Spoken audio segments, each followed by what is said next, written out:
شاہ زمان کونین میں تم سا کوئی نہیں۔ الحمدللہ نحمده ونستعینه ونستغفره ونؤمن به ونتوکل علیہ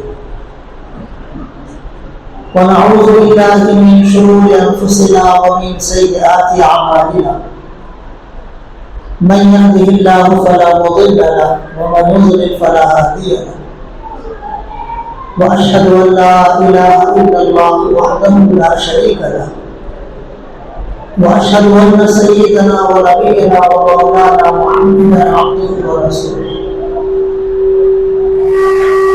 اما بعد فاعوذ بالله من الشيطان الرجيم بسم الله الرحمن الرحيم وَأْمُرْ أَهْلَكَ بِالصَّلَاةِ وَاصْطَبِرْ عَلَيْهَا وقال رسول الله صلى الله عليه وسلم جعلت قرة عيني في الصلاة وقال رسول الله صلى الله عليه وسلم من بنى لله مسجدا بنى الله له بيتا في الجنة وفي روایت بیتا مثله في الجنة او كما قال علیہ الصلوۃ والسلام۔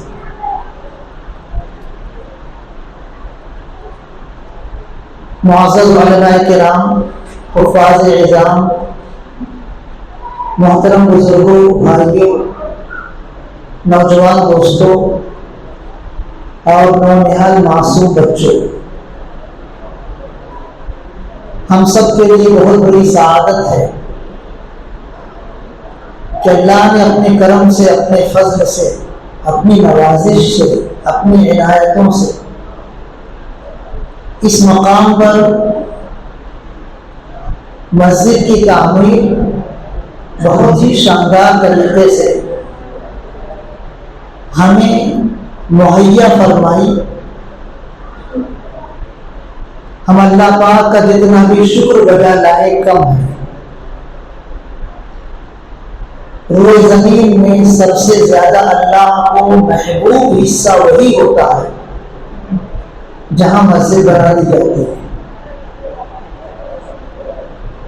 چاہے وہ کسی بادشاہ کا محل ہو، چاہے وہ کتنا ہی خوبصورت صحت افزا مقام ہو، اللہ کو سب سے زیادہ محبوب وہی حصہ ہے جہاں مسجد بنائی جاتی ہے۔ مسجد اب الحمدللہ ثم الحمدللہ مسلمان اپنے ذوق تعمیر کے مطابق عالیشان سے عالیشان بنا رہے ہیں۔ خود مسجد نبوی اور مسجد حرام اتنے عالیشان تعمیر کے نمونے ہیں کہ جب ان کا فوٹو وائرل ہوتا ہے نماز کے درمیان، طواف کے درمیان، زیارت کرنے والوں کے عبادت کرنے کے بہت ہی روح پرور منظر کے درمیان، تو طبیعت بے چین ہو جاتی ہے ان علاقوں میں پہنچنے کے لیے کہ حرمین شریفین میں اللہ ہمیں بھی پہنچائے۔ کہاں تو اللہ کے رسول صلی اللہ علیہ وسلم کا مبارک زمانہ تھا کہ مسجد نبوی بہت سادہ تھی، اتنی سادہ تھی کہ اگر اب ویسی مسجد ہمارے علاقے میں بنائی جائے تو غریب لوگ بھی شاید اس میں نماز پڑھتے ہوئے محسوس کریں گے گرمی ہو رہی ہے، گرمی۔ تصور کیجیے رمضان کا مہینہ ہے، اللہ کے رسول صلی اللہ علیہ وسلم اعتکاف میں ہیں، پہلا عشرہ گزر چکا ہے، آپ نے ارشاد فرمایا کہ ابھی شب قدر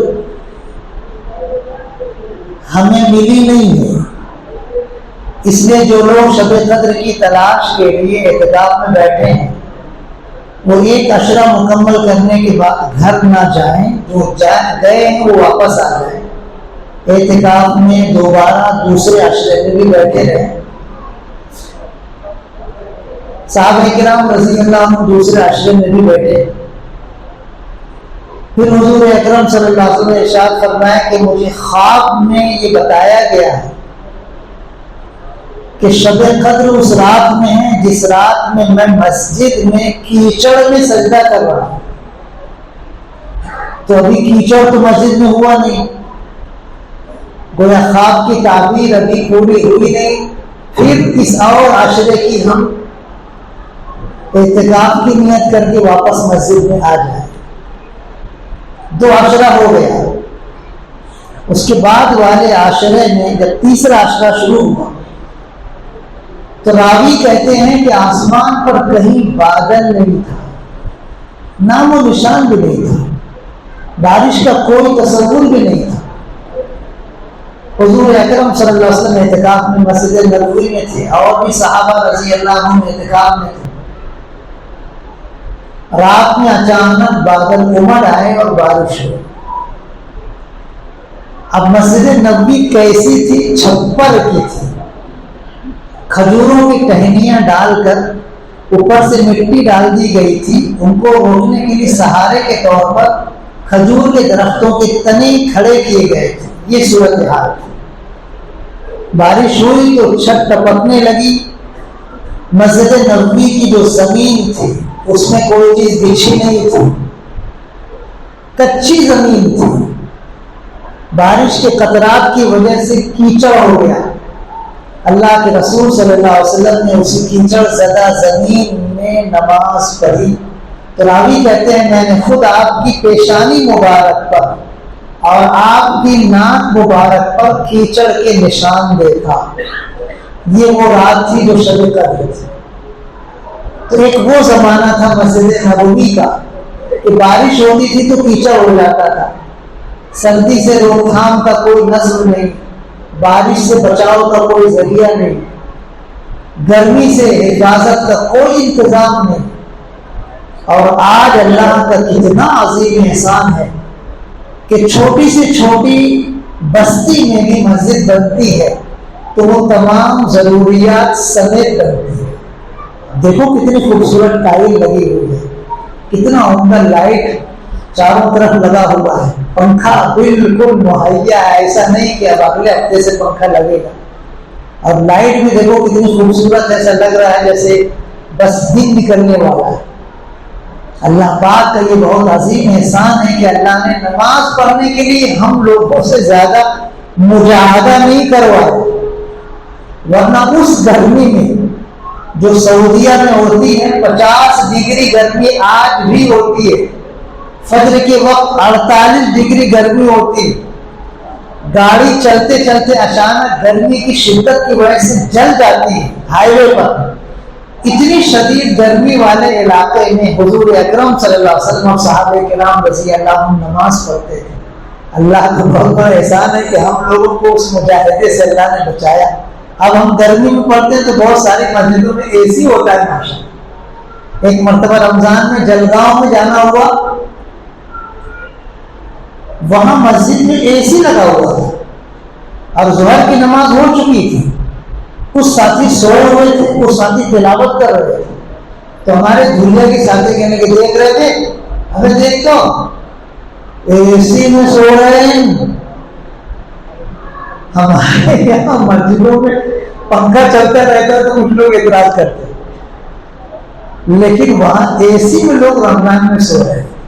اللہ کا بہت بڑا احسان ہے کہ اللہ نے ہم کو نماز پڑھنے کے لیے اب اتنی سہولتیں دے دی ہیں، اتنی آسانیاں دے دی ہیں کہ اب تو یقینی طور پر پورے مسلم معاشرے کو 100% نمازی بن جانا چاہیے۔ کوئی رکاوٹ ہی نہیں، کوئی تکلیف ہی نہیں، آرام ہی آرام، راحت ہی راحت ہے۔ اگر اب بھی ہم 100% نمازی نہیں بنے تو پھر کب بنے؟ اب دیکھو قالین بچھا ہوا ہے ماشاءاللہ، یہاں سجدہ کرنے میں کوئی تکلیف نہیں، رکوع کرنے میں کوئی تکلیف نہیں، قاعدے میں بیٹھنے میں کوئی تکلیف نہیں۔ حضرت انس رضی اللہ تعالیٰ عنہ کہتے ہیں کہ ہم مسجد نبوی میں حضور اکرم صلی اللہ علیہ وسلم کے پیچھے نماز پڑھتے تھے تو گرمی کی شدت سے مسجد کے اندر چھت والی جگہ میں بھی ریت اتنی گرم ہو جاتی تھی کہ ہم لوگ سجدہ نہیں کر سکتے تھے. آستین لمبی لمبی ہوتی تھی, اس کو ایسے بچھا کے اس پہ سجدہ کرتے. آج اللہ نے قالین عطا فرمایا ہم کو سجدہ کرنے کے. اللہ کا ہم کو شکر گزار ہونا چاہیے اور 100% نمازی بننے کی کوشش کرنا چاہیے. مسجد تعمیر ہی کی جاتی ہے اس لیے کہ اس کو آباد کیا جائے. نماز قائم کرنا یہ ہے اصل ہمارا کام. حضور اکرم صلی اللہ علیہ وسلم نے صحابہ کرام رضی اللہ عنہم کو نماز پڑھ کر سکھایا, پریکٹیکل سکھایا. ایسے ہی جب معراج کے موقع پر آپ نمازوں کا تحفہ دے کر تشریف لائے تو اللہ کی طرف سے فوراً دوسرے ہی دن حضرت جبرائیل علیہ السلام کو بھیجا گیا. 2 دن انہوں نے حضور اکرم صلی اللہ علیہ وسلم کو عملی شکل میں نماز کے اوقات بدلائے. ظہر کا اول وقت, ظہر کا آخر وقت, عصر کا اول وقت, عصر کا آخر وقت, مغرب کا اول وقت, مغرب کا آخری وقت, عشاء کا اول وقت, عشاء کا وہ وقت جو عام طور پر آخری ہوتا ہے, اس کے بعد بھی رہتا ہے لیکن عام طور پر وہ آخری ہوتا ہے. فجر کا اول وقت, فجر کا آخری وقت. 5 نمازوں کے لیے حضرت جبریل علیہ السلام آ کر عملی شکل میں پریکٹیکل حضور اکرم صلی اللہ علیہ وسلم کو نماز پڑھ کے بتائے. اس سے آپ اندازہ لگا سکتے ہیں کہ نماز کتنی اہم عبادت ہے اور اس کو قائم کرنا, صرف پڑھنا نہیں بلکہ قائم کرنا کتنا ضروری ہے. اللہ پاک نے اپنے محبوب پیغمبر صلی اللہ علیہ وسلم پر جو قرآن نازل فرمایا ہے اس میں یہ آیت مبارکہ بھی اللہ نے نازل فرمائی, وَأَمُرْ أَهْلَكَ بِالصَّلَاةِ وَاصْطَبِرْ عَلَيْهَا. اے محمد صلی اللہ علیہ وسلم آپ اپنے گھر والوں کو نماز پڑھنے کا حکم دیجئے اور خود بھی اس پر جمے رہیے. یہ صرف آپ ہی کے لیے نہیں, پوری امت کے لیے.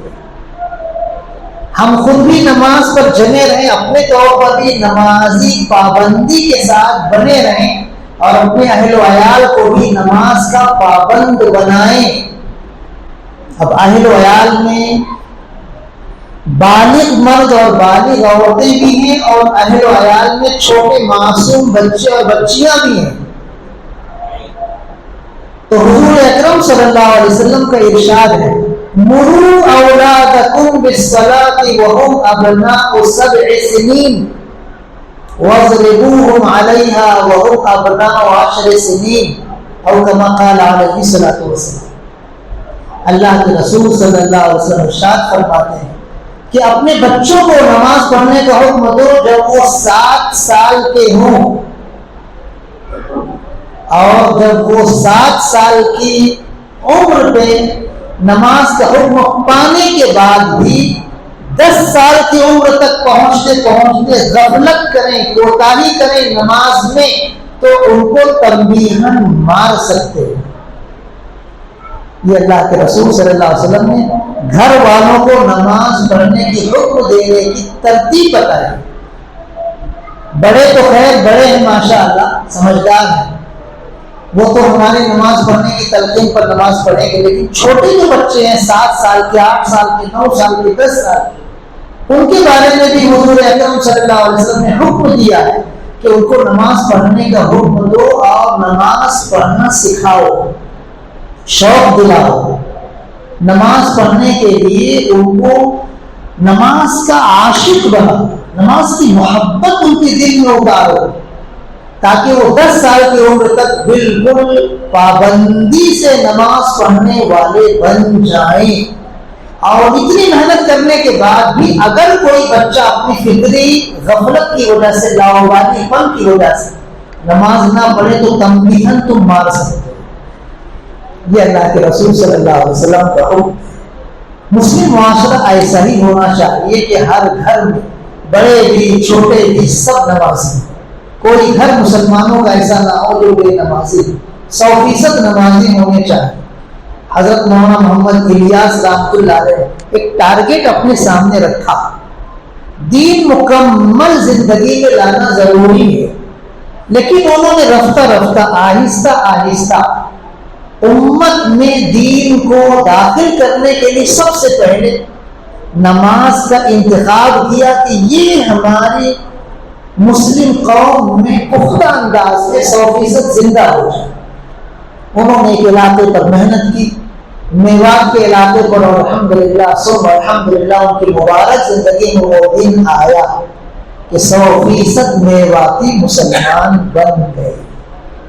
کھیت میں کام کرنے والے، دکان پر کاروبار کرنے والے، بازاروں میں لین دین کرنے والے، گھروں میں چہار دیواریوں میں اپنے اہل خانہ کے ساتھ خوشگوار زندگی گزارنے والے، دوستوں کے ساتھ بیٹھ کر گپ شپ کرنے والے، زندگی کے جتنے شعبے ہو سکتے ہیں تمام شعبوں میں زندگی گزارنے والے، الحمدللہ ان کی مبارک زندگی میں 100% نمازی بن گئے تھے۔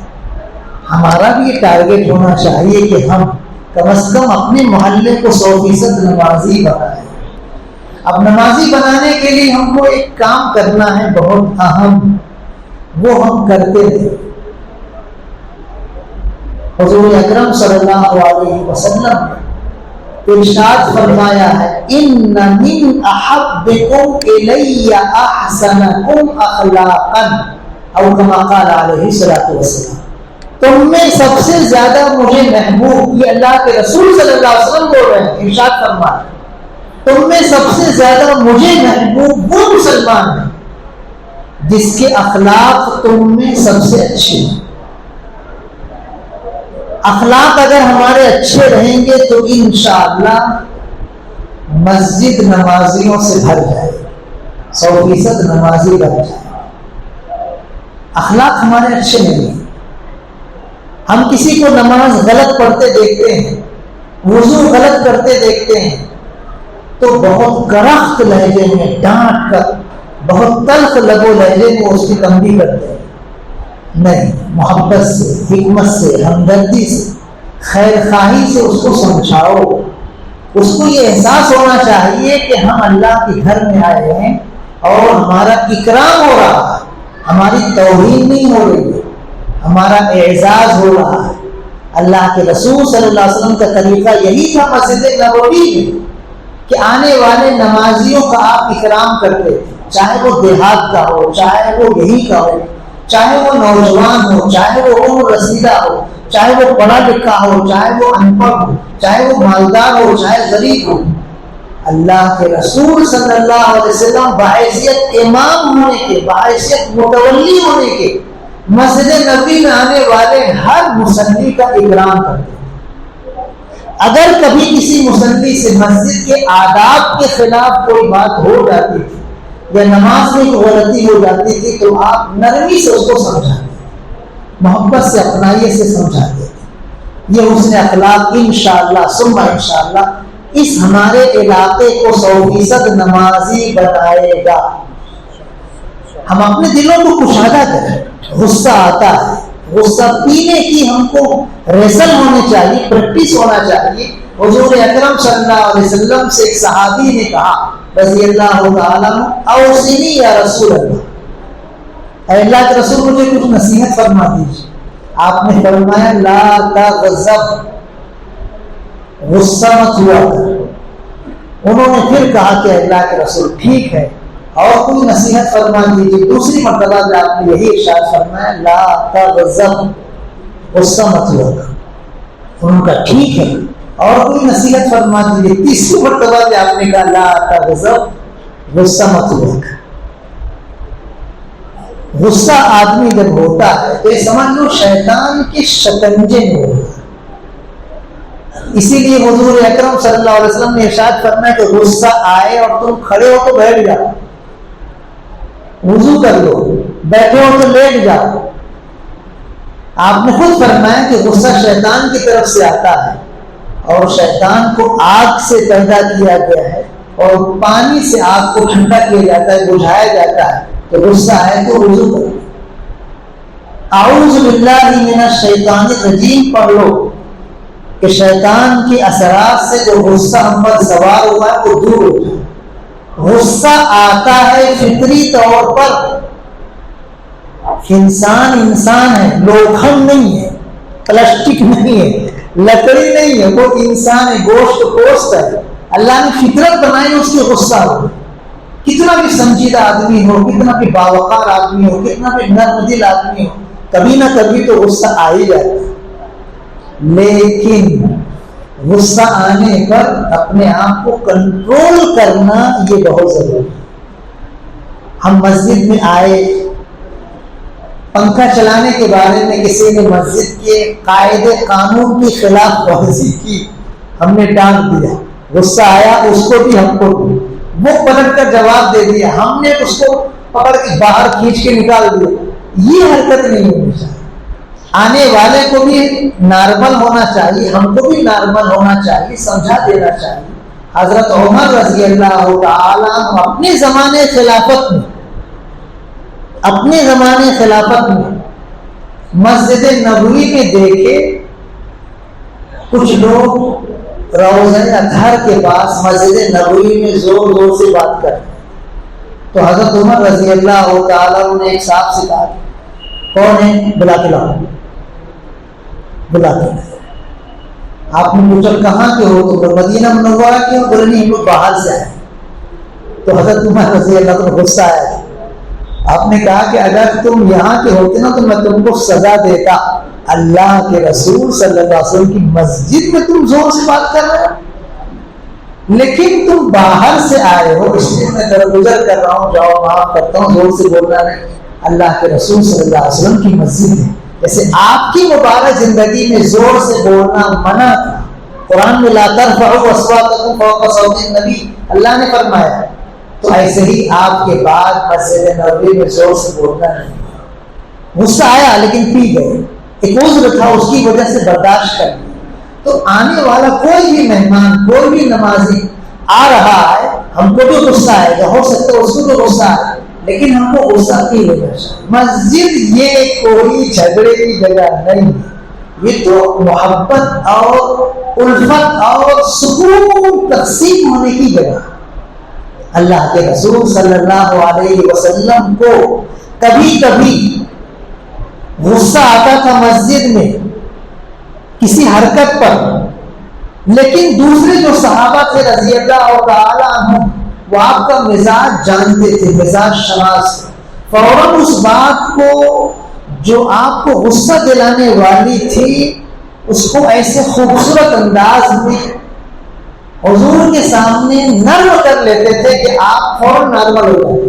ایک مرتبہ حضور اکرم صلی اللہ علیہ وسلم نے دیکھا مسجد کی دیوار پر کسی نے تھوک دیا، آپ کا چہرہ سرخ ہو گیا غصے کی وجہ سے۔ تو ایک خاتون اٹھی، پہلے خواتین بھی آتی تھی مسجد، حنفی مسلک میں اب خواتین کے لیے بہتر یہ کہ وہ گھروں میں نماز پڑھیں۔ تو خاتون اٹھی اور اپنے ہاتھ سے اس تھوک کو صاف کیا، اور وہاں مشک کا ٹکڑا اس کے پاس تھا، وہ نکال کر اس کو اس جگہ مل دیے۔ حضور اکرم صلی اللہ علیہ وسلم کا فوراً غصہ ٹھنڈا ہو گیا، خوش ہو کر دعائیں دینے لگے کہ دیکھو مسجد کی صفائی بھی ہو گئی اور مسجد کی خوبصورتی میں اضافہ بھی ہو گیا کہ انہوں نے خوشبو مل دیا۔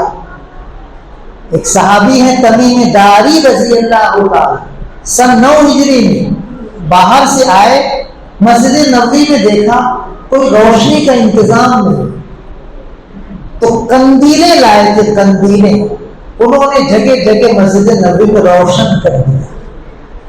اب مسجد نبوی میں روشنی، اللہ کے رسول صلی اللہ علیہ وسلم تشریف لائے تو آپ نے روشنی دیکھی مسجد میں تو اتنے خوش ہوئے کہ آپ نے فرمایا یہ روشنی کا انتظام کس نے کیا؟ لوگوں نے کہا وہ تمیم داری ہیں، باہر سے آئے ہیں، اپنے ساتھ دوسرے ملک سے یہ قندیلیں لائے ہیں، مسجد میں انہوں نے روشن کیا۔ آپ نے فرمایا اگر میری کوئی بیٹی اور ہوتی تو میں تمیم داری کے نکاح میں اس کو دے دیتا۔ مسجد کی تعمیر، مسجد کی توسیع، مسجد کی آباد کاری، مسجد کی تزئین کے لیے ہم جو بھی کام کریں گے انشاءاللہ وہ باعث اجر و ثواب ہوگا۔ لیکن مسجد کی تعمیر کا اصل مقصد 100% نمازی بننا ہے، اور نماز پڑھنے کے ساتھ ساتھ اپنی اخلاق اچھے کرنا۔ اخلاق کی عمدگی بہت ضروری ہے۔ اللہ کے رسول صلی اللہ علیہ وسلم ارشاد فرماتے ہیں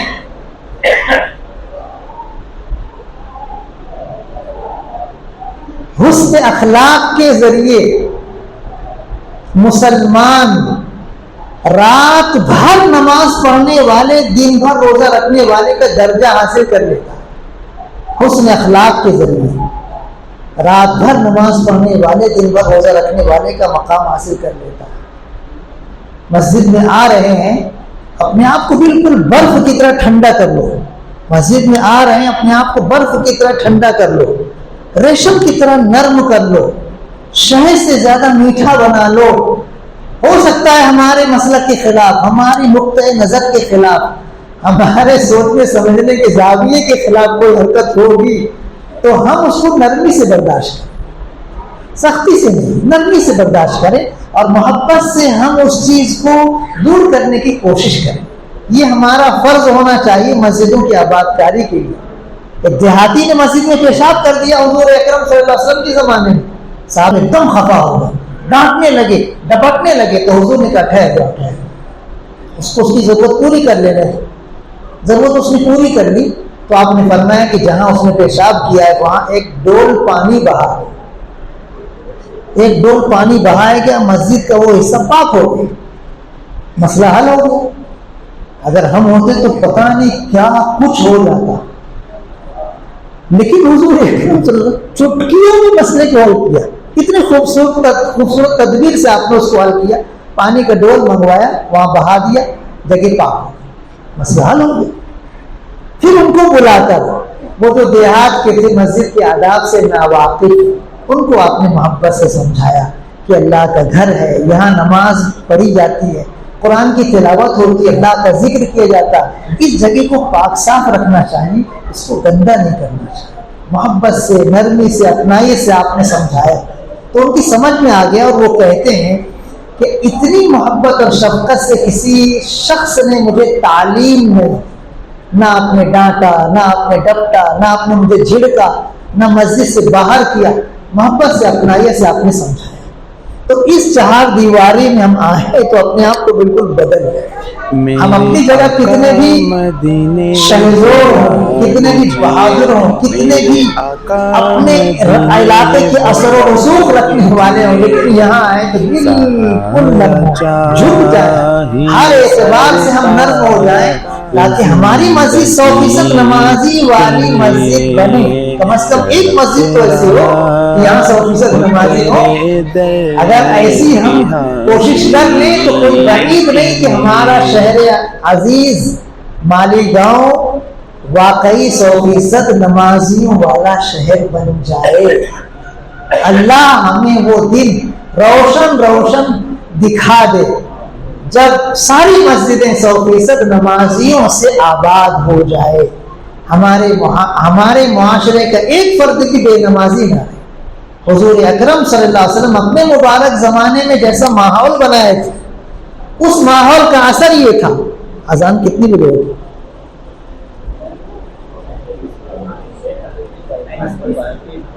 35 پہ جانا، تو کب تک بولنا ہے؟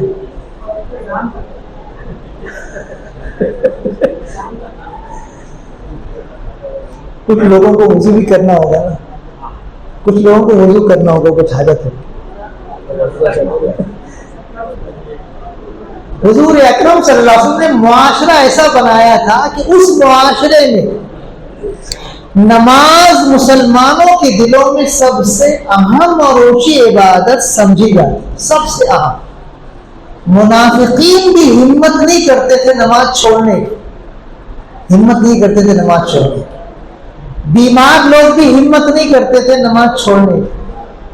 خود حضور اکرم صلی اللہ علیہ وسلم جب مرض الوفات میں تھے اور کمزوری اتنی زیادہ تھی کہ بار بار غسل کرنے کے بعد بھی اٹھ نہیں پا رہے، بے ہوش ہو جاتے تھے، غشی کاری ہوتی تھی، اس کمزوری کی حالت میں جب آپ کو تھوڑا سا افاقہ محسوس ہوا تو 2 صحابہ کرام رضی اللہ عنہم کا سہارا لے کے ایک طرف حضرت عباس رضی اللہ تعالی، ایک طرف حضرت علی رضی اللہ عنہ، دونوں کے کاندھے پر دست مبارک رکھ کر ان کے سہارے سے آپ مسجد گئے، جبکہ آپ تصور کیجئے آپ کس حجرے میں ہیں؟ حضرت عائشہ صدیقہ رضی اللہ تعالیٰ عنہ کے حجرے میں، اور حضرت عائشہ رضی اللہ تعالیٰ عنہ کا حجرہ بالکل مسجد نبی سے متصل ہے، دونوں کی دیوار ایک ہے۔